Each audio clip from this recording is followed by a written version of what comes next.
जियो। अगर हनुमान जी की पूजा करते हो ना तो आपको न तो जादू टोना काम कर सकता आपके शरीर पे, ना कोई तांत्रिक विद्या काम कर सकती, ना ही कोई बाहरी शक्तियां काम कर सकती।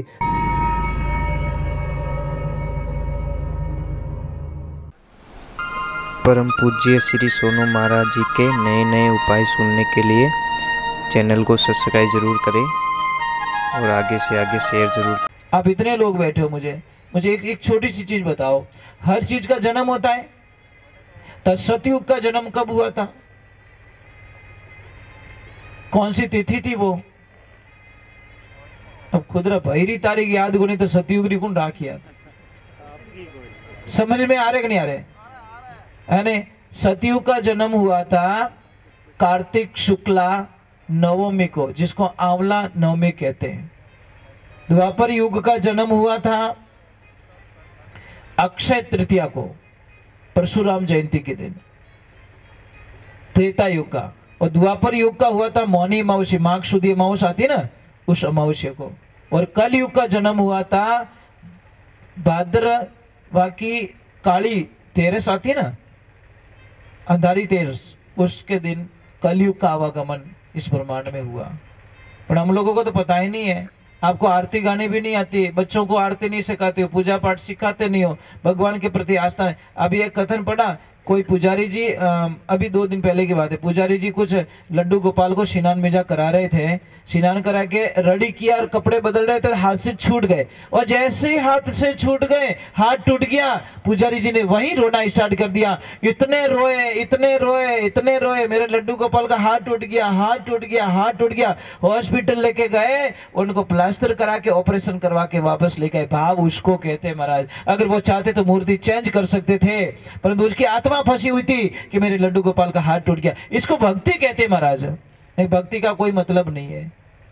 आप अभी सर्दी में सारे लोग ओढ़ के बैठे हो, अच्छी शॉल लेके आते हो, अच्छे स्वेटर लेके आते हो। आपके घर पे देवी देवताओं को लाके उड़ाया कभी? शॉल लाते हो कभी? स्वेटर लाते हो कि गर्म शॉल लाके बोलते प्रभु ओढ़ लीजिए?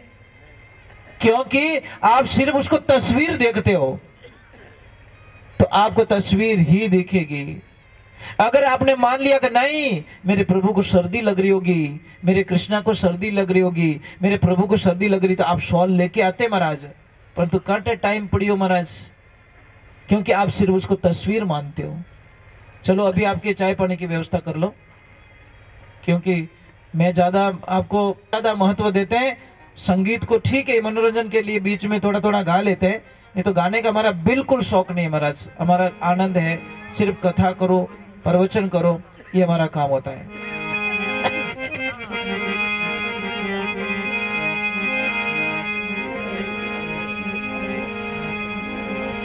चलो 5वां भजन मैं बालाजी महाराज का गा लेता हूँ, क्योंकि उनके नाम का सत्संग रखा गया है। बोले पवन सुत हनुमान की, मात पिता गुरुदेव की। आप सबको पता है कि बाली बहुत ताकतवर था, और इतना ताकतवर था, ब्रह्मा का वरदान मिल चुका था कि ब्रह्मांड में जो भी तुमसे लड़ने आएगा वो कोई तुझे जीत नहीं पाएगा। रावण को भी 6 महीने तक यहाँ बगल में डाल के घुमाता रहा बाली।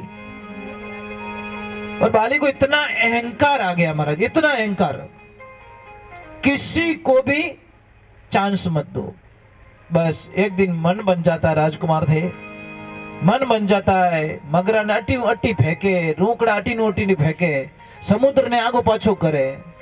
उसको पता था कि मेरे सामने कोई स्वयं नारायण आ जाए तो भी नहीं टिक सकते। हनुमान जी बैठे थे अपने ध्यान में, आनंद ले रहे थे। हनुमान जी राम नाम का जप कर रहे थे। बाली जाता है और वहां पे भी तबाही मचाने लग जाता है। तो हनुमान जी विनम्रतापूर्वक कहा, हे राजकुमार, इन पेड़ पौधों ने तुम्हारा क्या बिगाड़ा, इन झरनों ने तुम्हारा क्या बिगाड़ा, इनको क्यों उजाड़ रहा है? कि तू कौन होता बीच में बोलने वाला? मैं तो भाई छोटा सा सेवक श्री राम का सेवक हनुमान हूं। तो बाली हंसने लगा कि ये नाम भी मैं पहली बार सुन रहा हूं, राम, कि मेरे से कौन बड़ा भाई, मेरे से बड़ा कौन सा राम आ गया, किसका नाम ले रहे हो। तो हनुमान जी को थोड़ा सा दुख लगा कि देख बाली, मेरे को जो बोलना दंड देना दे दीजिए, मेरे प्रभु के प्रति एक शब्द मत बोलना। बाली तो दंड था महाराज, वो कुछ न कुछ उल्टा ही करता। तो बोला ऐसी तेरी ताकत हो तो बुला तेरे राम को, उसको देखता हूं।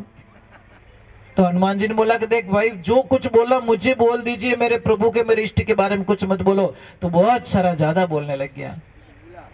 तो हनुमान जी ने बोला करना क्या चाहता कि मेरे से युद्ध कर, क्या कलो कोई बात नहीं, कौन सा समय डिसाइड कर लिया, सब कुछ कर लिया, चलो नगरी में बुला दीजिए और मैदान तैयार कर लीजिए, मैं आता हूं युद्ध करने के लिए।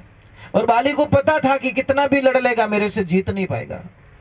और जैसे युद्ध के लिए रवाना होने लगे, ब्रह्मा जी को प्रकट होना पड़ा कि हे हनुमान, हे वीर, मैं तुमसे हाथ जोड़ रहा हूं, आप जा रहे हो बाली से युद्ध करने के लिए, मुझे पता है आप अपना 10वां भाग ही लेके जाना शक्ति का। कितना? अपनी जो शक्ति है ना, उसका 10वां हिस्सा ही लेके जाना, 9% छोड़ देना। कितना? 90%, 10% लेके जाना। हनुमान जी ने बोला कोई बात नहीं, आपका आदेश है सिर पे। अब गए और बाली को जैसे सामने बाली आया, हनुमान जी सामने खड़े, और जैसे हनुमान जी को देखा बाली ने, अब बाली का शरीर फटने लगा महाराज, हड्डियां कड़कड़ाहट करने लगी, शरीर फूलने लगा, रक्त बहने लगा। आखिर में अब वो भाग रहा है, क्या हो गया मुझे, ऐसा क्या हो गया, ऐसा क्या हो गया, ऐसा क्या हो गया। आखिर में भगवान ब्रह्मा जी को प्रकट होकर पढ़ना, मूर्ख, ये सिर्फ 10वां हिस्सा लेके आए, उसमें से आधा तेरे में गया, तेरा शरीर फट रहा है और पूरा भाग ले रहे, तेरे तो बम विस्फोट हो जाता तेरा, अब पगे पड़ जा तू। तब जाके बाली हनुमान जी के पैरों पड़ा और हाथ जोड़ा के बजरंग बली, आज के बाद मैं न तो तुम्हारी इष्ट की निंदा करूंगा और न ही तुम्हारी निंदा करूंगा। इसलिए वो बजरंग बली है नहीं।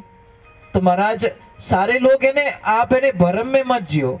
अगर हनुमान जी की पूजा करते हो ना, तो आपको ना तो जादू टोना काम कर सकता आपके शरीर पे, ना कोई तांत्रिक विद्या काम कर सकती, ना ही कोई बाहरी शक्तियां काम कर सकती, ना भूत प्रेत काम कर सकता, परंतु आपको विश्वास होना चाहिए हनुमान चालीसा पे। संकट कटे मिटे सब पीड़ा, जो सुमिरे हनुमत बलवीरा। इतनी बड़ी ताकत हमको दी गई, फिर भी हम कहीं कहीं भटकते फिरते हैं, मेरे ये हो गया, मेरे ये हो गया। महाराज हम तो सारे लोगों को स्पष्ट रूप से कहना चाहते हैं कि अगर कोई हो तांत्रिक